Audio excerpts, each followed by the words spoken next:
sabi ni Professor Cielo Magno. Cielo questions Duterte's credibility on budget allegation. Former Finance Secretary Cielo Magno criticized former Rodrigo Duterte's credibility in exposing alleged blank items in the Bicameral Conference Committee report on 2025 budget. In a Facebook post on Tuesday, January 28, Magno addressed questions about why she was being asked about the issue instead of Duterte, saying si Duterte daw ang unang nagsiwalat ng mga blankong items sa Bicam report. Bakit ako daw ang tinatanong ng media? Ayun, di ba? She likened Duterte's statement to the idiom, the pot calling the kettle black, suggesting that those accused, hahabol ako, that those accused of corruption were now calling for accountability from others. Magno added, yung corrupt, biglang nananawagan ng accountability sa kapwa corrupt. The former official also compared the situation to the boy who cried wolf, implying that Duterte's past actions made this current statement difficult to trust. Yung sinungaling ka, kaya ang hirap paniwalaan. So, eto po, ibig po bang sabihin may mali dun sa expose na ginawa po ni Congressman Ungab at ni Tatay Digong? Thank you very much muna sa nagbigay ng 10,000 won. Si Gregory. Yan. Parang pawala ng stress, boss. Hindi ako na-stress. Tinutulungan ko lang yung mga ayaw kasi sinasagot ko siya eh. Doon ako nabubwisit eh. Kinukontra mo ko, sinasagot kita. Tapos tuturuan mo ko ng wag mo nang itapik yan. Pag nababara. Kaya hindi ko tinatanggal si Pat Sabilio eh. Alam niyo yun? Kasi kahit barahin mo, putya, game ka dapat kasi pumasok ka, binabara mo ko eh. Tapos ayaw mong mababara ka. Okay. Ito po, yung premise ni Cielo Magno, may mali ba ron sa sinabi ni Tatay Digong? Wala siyang sinabing mali. Ang sinasabi niya lang, dito ako tawan-tawa sa iyo, Cielo Magno eh. Ang sinasabi lang ni Cielo Magno, bakit ako ang tinatanong at hindi si Tatay Digong? Alam niyo yung ibig ko sabihin ng media.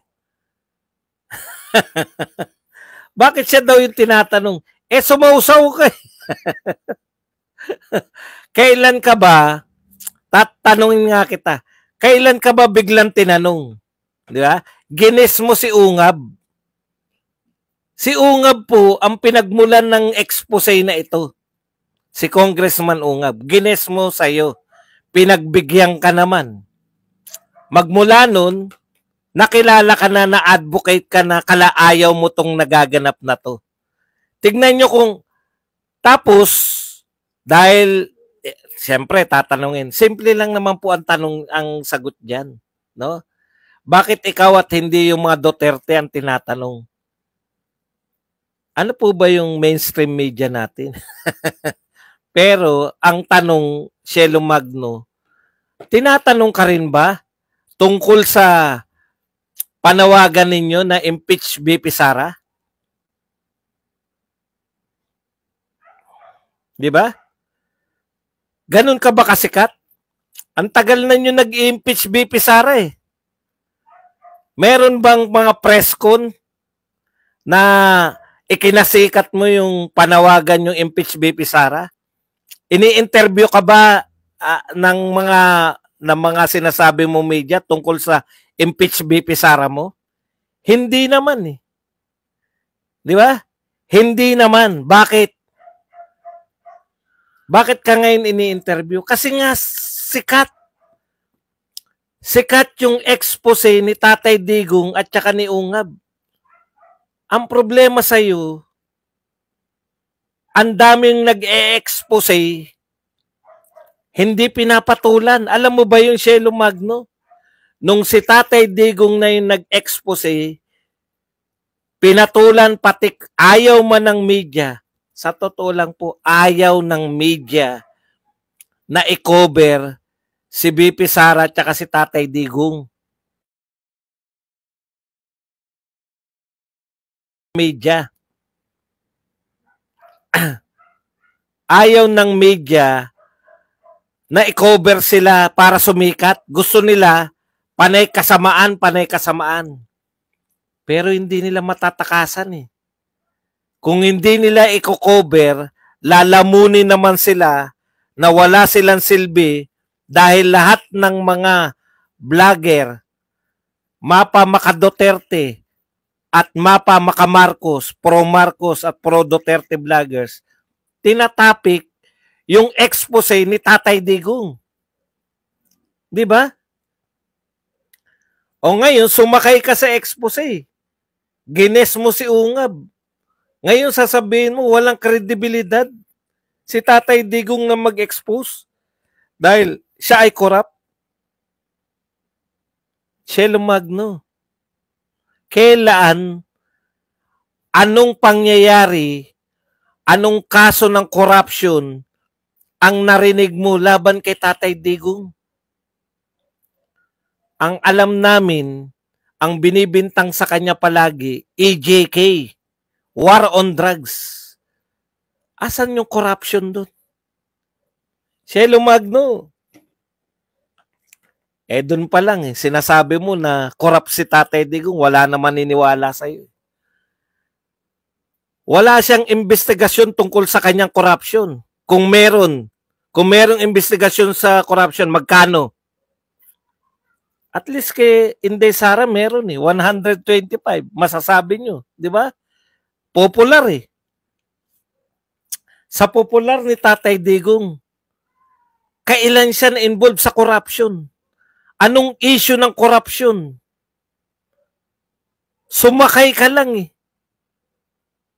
Kinukuha mo na yung credit lahat. Sa'yo yan? Ikaw nag-expose niyan? Kaya ikaw ang tinatanong ng media para baka makalimutan ng tao, mapagkamalan na ikaw ang pinagmulan niyan. Ayaw nilang i-credit sa mga Duterte yung expose na to. Ayaw nilang makredit na ito ay galing sa kampo ni Duterte. Na dalawa yan. Hindi nila pwedeng i-ignore. Bakit? Lahat ng vlogger Yung akusasyon ng vlogger na sila na ang pinagkukunan ng balita, yung akusasyon namin mga vlogger na kami na ang pinagkukunan ng mga tao, kami na yung mga pinagkakatiwalaan ng mga tao, mas lalong mapapatunayan niya kung hindi nila i-cover tong expose ng mga Duterte. Ikaw, kaya ka tinatanong ng media para kunwari ito ay expose na hindi nagmula sa mga Duterte. Yang paninira mo sa Duterte, sa kanilang expose mismo, ano ang mali sa sinabi ni Tatay Digong?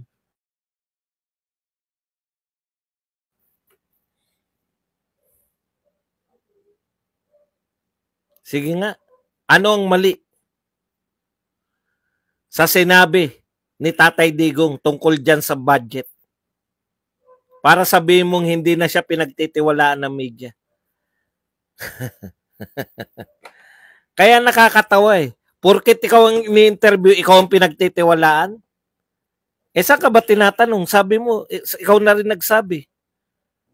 Bakit ako daw ang tinatanong ng media? Yun lang po, no? Yun lang po ang tanging banat niya. Hindi niya po masabi na mali yung expose ni Tatay Digong. Ang tanging niya lang banat, bakit siya yung ini-interview?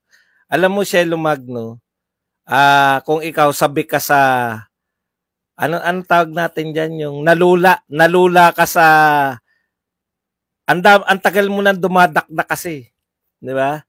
Matagal ka nang dumadakdak, ngayon ka lang napunta sa limelight. Matagal ka nang dumadakdak, ang dinadakdak mo kasi anti-Duterte. Kaya walang pumapansin sa'yo. Hindi mo ba naintindihan? Marami ng anti-Duterte na mas credible kaysa sa'yo. Okay? Mas credible kaysa sa'yo, mas sikat kaysa sa'yo. Hindi nga sila napapansin Ngayon, nalula ka, hindi mo expected. Alam niyo yun, yung akala niya sikat na sikat siya. Hindi siya spy, hindi siya traitor, hindi po siya naging Duterte. Sinakyan niya lang. Mali po kasi yung salitang spy, hindi po siya spy, hindi. Alam niyo yun, yung nalula siya sa kasikatan. Ganun pala yung issue ng Duterte, sinakyan niya, tapos bigla siyang sumikat. Akala niya, siya yung hinahanap ng tao. Siya yung hinahanap ng media, hindi naman si Duterte. Bakit? Parang ano siya, yung nalula ba?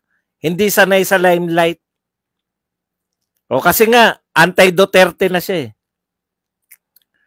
Hindi po siya, hindi nyo naintindihan yung spy. Ang spy, ganito po yung spy. Sumapi ka dyan. Halimbawa, naging sumama ka sa PDP laban. Yun po yung spy, hindi po siya naging Duterte supporter. True-blooded dilawan niya noon-noon pa. Kaya nga hindi siya sumisikat eh. Alam natin dilawan siya noon-noon pa.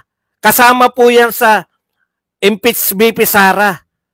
Kasama nila yan, nila Llamas, kasama po yan, mga dilawan po yan. Huwag nyo pong labuin yung spy. Ang spy po, pumasok ka, sumama ka sa grupo, naging ano ka, nililito nyo po kasi sarili nyo eh. Ang ibig po sabihin, kahit kakampi ni Marcos, hindi matiis na batikusin siya. Alam niyo yun? Sasabihin nyo bang spy siya, no? Sasabihin nyo bang spy ang mga makabayan? Halimbawa si Franz Castro. Bakit bumabanat ngayon si Franz Castro sa budget? Sila Manuel. Hindi po sila Paano siya magiging traitor? Eh, kakampi niya pa rin yung kakampi niya. Si Cielo Magno po ay kakampi ng mga dilawan po siya. Ang titigas ng ulo niyo minsan. Kailan po ba naging Duterte si Cielo Magno? Sino po nagsabing Duterte si Cielo Magno? Hindi po siya kahit kailan naging Duterte.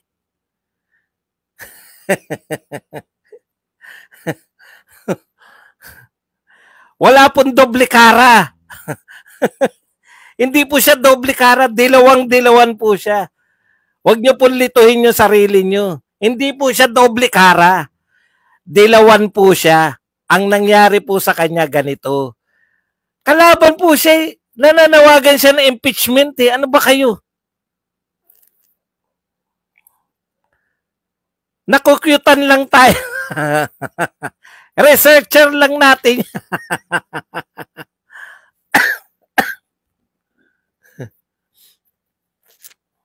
Okay. Ngayon, dati na yan. Dati nang dumadakdak yan. Dati nang giniges yan. Kaya ko kinukot yan. Kasi may mga research siya na pabor sa atin. Alam niyo yun? Hindi naman po yan, hindi po siya naging Duterte kahit kailan. O ngayon, eto po ang nangyayari ngayon. Kaya niya binabanatan si Tatay Digong. Ulitin ko po, baka nalilito na kayo. Bakit niya binabanatan si Tatay Digong?